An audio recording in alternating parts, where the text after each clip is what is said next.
The IMF has given out over $1 trillion in loans. And the countries that receive them are, on average, poorer today than when the money arrived. That is not a conspiracy theory. That is the finding of the IMF's own evaluators. So here is the question nobody in mainstream economics wants to answer cleanly. If the International Monetary Fund exists to stabilize struggling economies, why do 36 of 44 sub-Saharan African countries need it every single year? Why has Argentina borrowed from the IMF 22 times? Why does Egypt keep signing programs that the IMF declares successful, and then signing another one 3 years later? Either the IMF is failing, or the IMF is working exactly as designed. And those are two very different problems. By the end of this video, you will understand how the IMF actually operates, not how it describes itself in press releases. You will understand who designed it, who controls it, who benefits from it, and why the countries that need it most are the ones it helps least. And you will walk away with a framework for the global debt system that most economics graduates never receive. This is not a story about a corrupt institution. It is a story about an institution designed for a world that no longer exists, still running the same operating system it installed in 1944, and the consequences of that mismatch falling entirely on the countries least able to absorb them.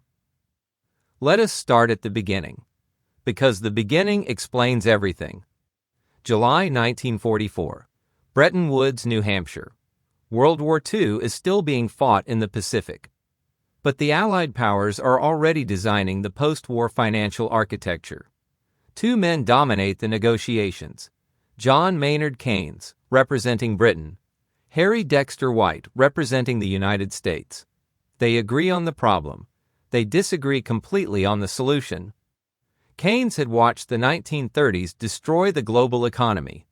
Competitive devaluations, trade wars, beggar thy neighbor policies. Countries deliberately weakening their currencies to gain export advantage and triggering retaliation that collapsed world trade by 65%. He wanted a genuinely multilateral institution to prevent this. His proposal was called the International Clearing Union, and it contained one feature that would have changed the history of global development entirely. Under Keynes's design, both surplus countries and deficit countries would face adjustment obligations. Countries running persistent trade surpluses, accumulating more than they spent, would be penalized for destabilizing the global system. The burden of adjustment would be shared. White had a different vision. The United States had emerged from the war as the world's dominant creditor, its largest manufacturer, and the holder of 2/3 of global gold reserves. White's design protected that position. Voting weight would be determined by economic size. The institution would be headquartered in Washington. Only deficit countries, the borrowers, would face adjustment requirements. White won, Keynes lost, and the asymmetry built into that 1944 negotiation has never been reformed in 80 years. Here is why that matters today. Under the IMF system, a country like Germany, which has run a current account surplus exceeding 6% of GDP for over a decade, faces zero IMF pressure to adjust. A country like Ghana, which ran deficits partly because of the global interest rate environment it had no control over, is required to restructure its entire economy as a condition of financing. The surplus country accumulates. The deficit country adjusts. That is the original design. That is the current design. Nothing has changed. Now you need to understand how the voting structure actually works, because this is where the institution's political economy becomes visible. The IMF allocates votes based on quota, a formula that reflects economic size, trade openness, and financial contribution. The United States holds 16.5% of total voting shares. That number is not arbitrary. Any fundamental decision at the IMF quota reform, changes to the Articles of Agreement, major program design shifts, requires an 85% supermajority. 16.5% is enough to block any of them. The U.S. has a structural veto that has been in place since 1944 and has survived every reform proposal since. The informal rules reinforce the formal ones. The IMF managing director is, by convention, always European. The first deputy managing director, the operational head, the person who actually runs day-to-day decisions, is always American. This arrangement has held for 80 years. It is not written in the Articles of Agreement. It does not need to be. And there is a revolving door between the U.S. Treasury and IMF senior staff that ensures ideological alignment without requiring formal instruction. The institution does not need to be told what to do. It is staffed and led by people who already know. This is the architecture the borrowing countries enter when they call Washington. Now here is the part that most coverage gets wrong, and this is where the academic research becomes genuinely uncomfortable. Political scientist James Vreeland spent years studying who actually asks for IMF programs and why. His finding, published in a landmark 2003 book, was this: governments frequently seek IMF programs not because they are forced to, but because the programs give them political cover for austerity measures they already want to implement, but cannot justify domestically. Think about that carefully. A finance minister knows that cutting fuel subsidies or freezing public sector wages is necessary, but knows that doing so will trigger protests, electoral losses, and political instability. So the government approaches the IMF, signs a program, and announces, "We had no choice. The IMF required this. The pain is externally imposed." The IMF becomes a blame-absorbing mechanism for domestically unpopular decisions that domestic elites have already decided to take. The institution is not simply imposed on unwilling governments. It is invited by governments that want the financing and the political insulation simultaneously. This does not make conditionality harmless. It makes the political economy of conditionality far more complex than the standard narrative of Western imperialism allows. The citizens of borrowing countries are often being failed not just by the IMF, but by their own governments, who use the IMF as a shield while protecting elite interests from the structural reforms the program is nominally designed to deliver. And those structural reforms, do they work? The data here is unambiguous, and it comes from within the system itself. Axel Dreyer's 2006 analysis of IMF programs across 98 countries over 25 years found that programs have a statistically insignificant or mildly negative effect on GDP growth in the short run. That alone should stop you. $1 trillion in lending. Decades of conditionality. And the average GDP impact is approximately zero. But here is the detail that makes it worse. Dreyer also found that borrowing countries comply with fewer than 60% of structural benchmarks on average. The IMF continues dispersing in most non-compliant cases anyway. The conditionality that supposedly justifies the program design, the austerity that citizens are told is unavoidable, is not actually enforced consistently. It is enforced selectively, against the benchmarks that protect creditors, not necessarily against the benchmarks that would restructure the underlying economy. This means that IMF conditionality is not a coherent development program. It is a signal to bond markets, to bilateral lenders, to Gulf sovereign wealth funds, that a country has submitted to external oversight. The program's economic content is secondary to its function as a credibility stamp. The IMF's most important product is not the loan. It is the seal of approval that makes other financing possible. That is a profoundly important insight, because it means that the question, "Does conditionality work?" is asking the wrong question. The conditionality was never primarily designed to fix the economy. It was designed to reassure the creditors who are watching. Now let us put this into 3 real economies, because the abstract framework only becomes real when you see what it produces on the ground. Start with the United States, not as a borrower, as the architect still living inside the machine. The U.S. has never drawn on IMF resources. It has never submitted to a structural benchmark.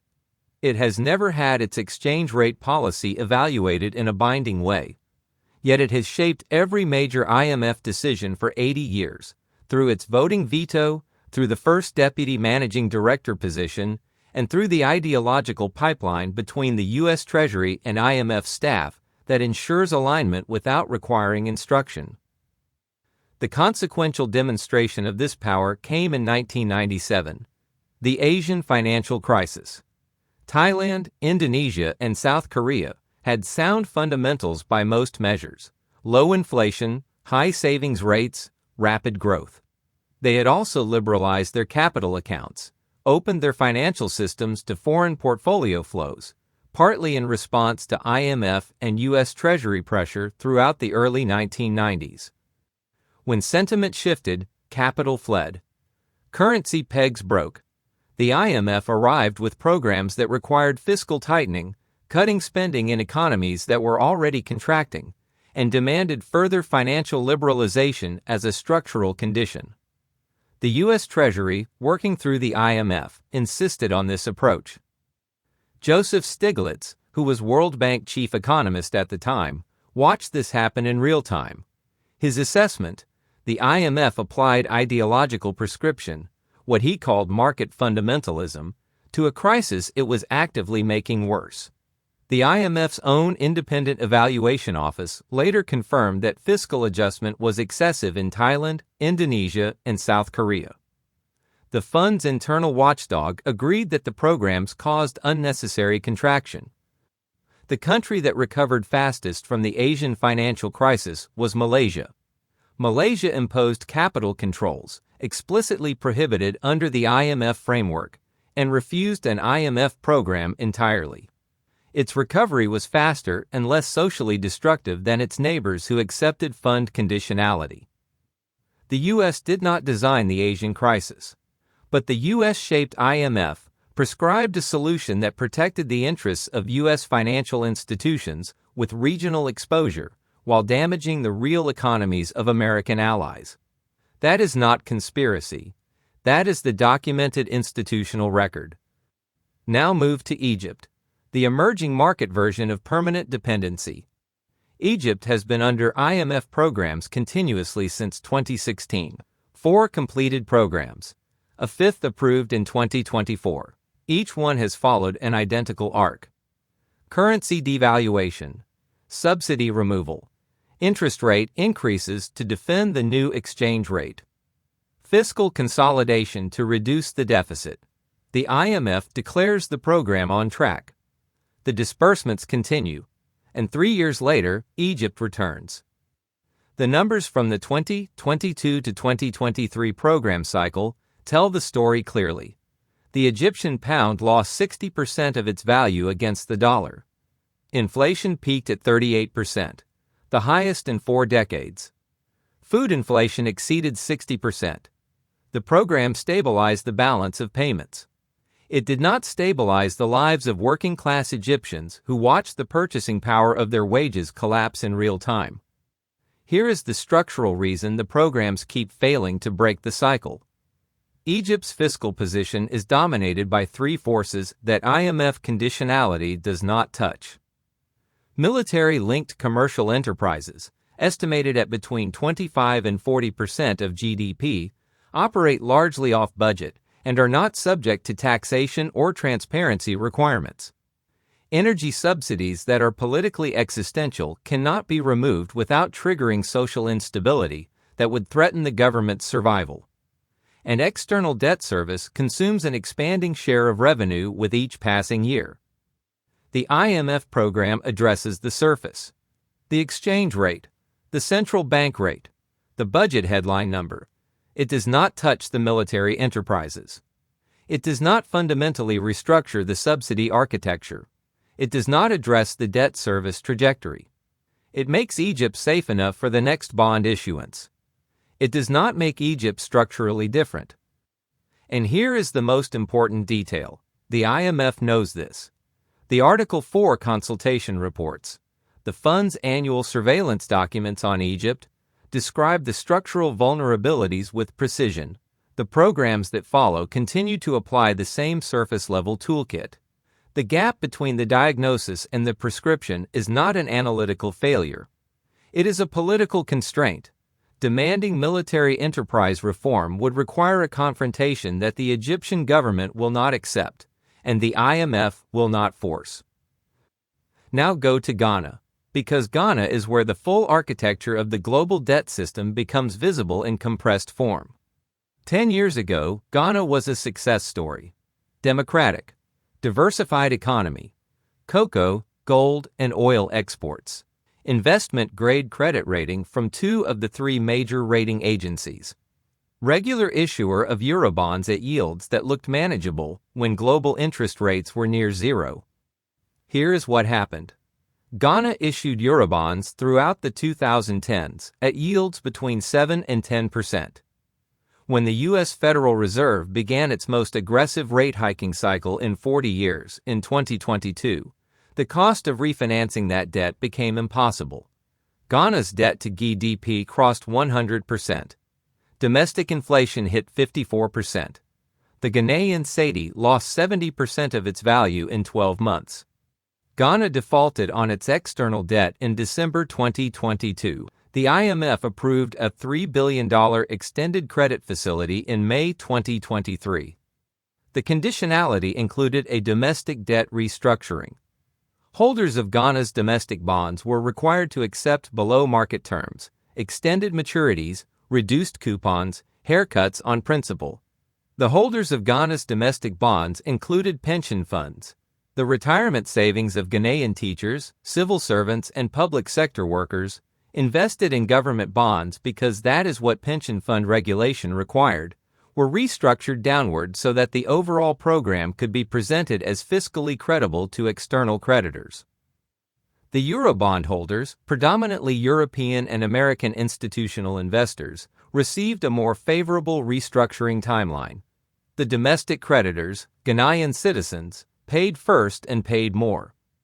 This outcome was not the result of malicious intent at the IMF. It was the result of a program design logic that prioritizes restoring external debt service capacity, because that is what makes bond markets confident enough to eventually re-engage.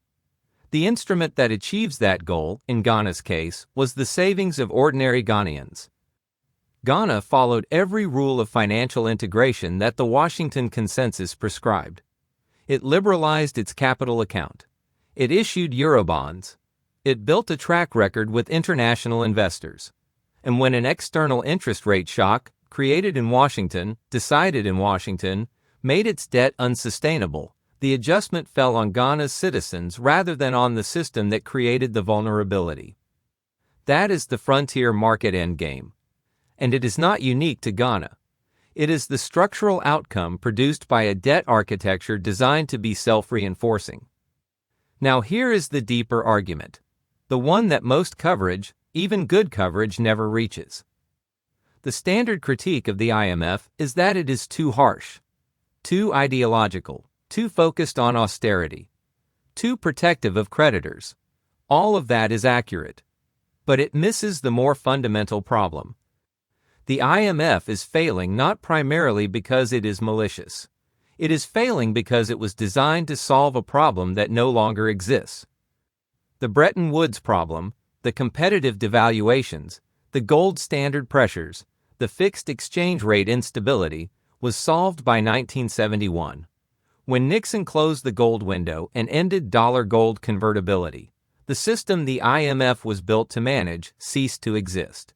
The institution has been operating without its founding mandate for over 50 years. Since 1971, it has been repurposed continuously. The 1970s oil shock, the 1980s Latin American debt crisis, the 1990s transition economies of Eastern Europe, the 1990s Asian and Russian crises, the 2000s Argentine collapse, the 2010s European sovereign debt crisis, the 2020s pandemic debt wave. Each repurposing has been improvised. Each has carried forward the same voting structure, the same conditionality toolkit, and the same asymmetric adjustment burden from 1944. The institution has an 80-year-old operating system running on 21st-century hardware. And the countries paying the cost of that mismatch are not the countries that designed the system. Here is what makes this truly structural. The development pathways that actually work, the ones that produce the most rapid economic growth in recorded history, are precisely the ones that IMF conditionality prohibits. South Korea in the 1960s through 1980s used directed credit, government-channeled bank lending to strategic industries. It used capital controls to prevent destabilizing outflows. It used industrial policy to build export capacity in sectors it had no comparative advantage in. It used a managed exchange rate to keep exports competitive. These are, every single one of them, tools that structural benchmarks in IMF programs prohibit or strongly discourage. China used the same tools. Taiwan, Singapore, Japan. The entire East Asian growth miracle was built on the policy toolkit that the IMF's Washington Consensus declared illegitimate. None of these countries were under IMF programs during their development acceleration phase. That is not a coincidence. The countries that are persistently under IMF programs are the countries that were never allowed to build the institutional capacity to deploy those tools effectively. And the programs that follow ensure they never will.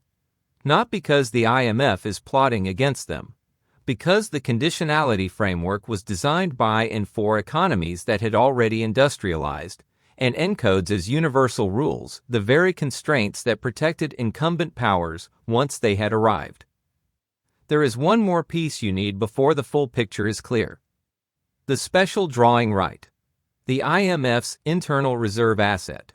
In August 2021, the IMF approved the largest SDR allocation in its history, $650 billion, in response to the economic devastation of the COVID-19 pandemic. This was presented as a historic act of global solidarity. Rich countries volunteering to support the most vulnerable. 3.2% of that allocation reached low-income countries. That is approximately $21 billion. The remaining $629 billion went to wealthy nations, by formula, because SDRs are distributed according to IMF quota shares, which are weighted by economic size. The United States received over $113 billion in SDR allocation. It did not need $1 of it. The formula that determines who gets the most in a crisis is the same formula that gives the most to the countries that need it least. The IMF did not design this to fail the poor. It designed a distribution system in 1944 that reflects 1944 economic weights. The system has never been reformed because reforming it would reduce the allocation of the countries with the power to block the reform. So where does this leave us? What actually needs to change, and who would have to lose for it to happen? The answer to the first question is structural. Voting reform to reflect the actual size of today's emerging economies. Mandatory participation of surplus countries in global adjustment. The Keynes proposal that was defeated in 1944. Conditionality frameworks that permit the industrial and capital account policies that successful developers actually used. Debt restructuring mechanisms that do not systematically subordinate domestic creditors to external bondholders. SDR allocation formulas that direct emergency financing toward the countries experiencing the emergency. The answer to the second question is why none of these reforms have happened. The United States would lose its veto. Europe would lose the managing director position. Western institutional investors would lose preferential treatment in debt restructuring. Surplus economies would lose the freedom to accumulate without adjustment pressure. Every reform requires a country with power to voluntarily reduce it. That has not happened in 80 years. China's emergence as an alternative creditor through Belt and Road Initiative bilateral lending and through institutions like the New Development Bank has introduced the first genuine competitive pressure on IMF leverage since 1944. Countries now have an alternative. The alternative has its own problems. Chinese bilateral debt has proven difficult to restructure, as Zambia discovered across 4 years of negotiations. But the existence of an alternative changes the negotiation. The IMF can no longer present itself as the only door in the building.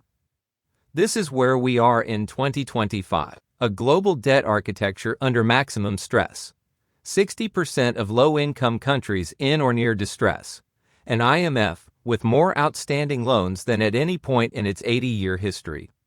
An institution whose dominant shareholders are unwilling to reform it and unable to replace it. And a generation of frontier and emerging market countries, Ghana, Zambia, Pakistan, Egypt, Sri Lanka, Ethiopia, Lebanon, navigating a system designed by others, for others, in a world that ended 50 years ago. The IMF does not trap countries in poverty.